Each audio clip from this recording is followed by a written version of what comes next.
ഒരിക്കൽ ഒരു ഗുരുനാഥൻ ധ്യാനം പരിശീലിപ്പിക്കുകയായിരുന്നു. ശിഷ്യന്മാരെല്ലാം നിരനിരയായി കണ്ണുകൾ അടച്ചിരുന്നു. അദ്ദേഹം മെല്ലെ ഗൈഡ് ചെയ്തു. ഇങ്ങനെ നിങ്ങൾ മെല്ലെ ധ്യാനത്തിലേക്ക് പോകുകയാണ്. പൊടുന്നനെ അദ്ദേഹം പറഞ്ഞു, ജമ്പ് ഇൻസൈഡ്, ഉള്ളിലേക്ക് ചാടൂ എന്ന്. എല്ലാവരും ഉള്ളിലേക്ക് ചാടി. അല്പനേരത്തിന് ശേഷം ഗുരുനാഥൻ പറഞ്ഞു, മെല്ലെ കണ്ണുകൾ തുറക്കുക. എല്ലാവരും കണ്ണുകൾ തുറന്നു. എന്താണ് നിങ്ങൾ കണ്ടതെന്ന് ചോദിച്ചു.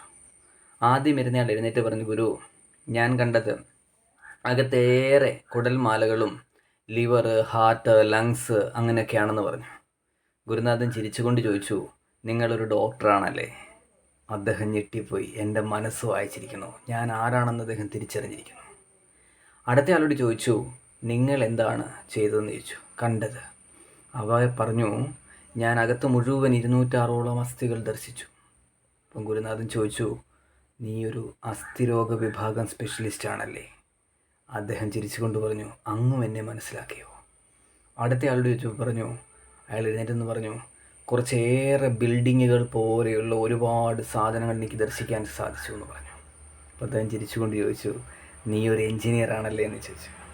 അദ്ദേഹം ഞെട്ടിക്കൊണ്ട് പറഞ്ഞു, അതെ ഗുരുനാഥ, ഞാനൊരു എൻജിനീയറാണ്.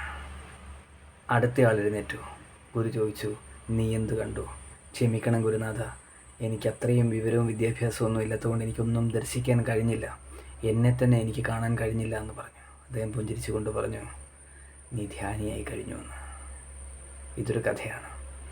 മനസ്സ് ചിന്തിക്കുമ്പോഴൊക്കെ തന്നെ അതിൽ നമുക്ക് മറ്റൊന്നും ദർശിക്കാനാവില്ല. ധ്യാനം പഠിക്കാനായിട്ട് വിദ്യാഭ്യാസവും വിവരത്തിൻ്റെയും ആവശ്യമില്ല. അതിന് നമുക്കാകെ വേണ്ടത് നിഷ്കളങ്കത മാത്രമാണ്.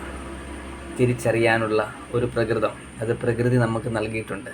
അതിലേക്കുള്ള ഒരു എടുത്തുചാട്ടമാണ് ധ്യാനം. ഇന്നതുപോലെ. Have a nice day. Thank U.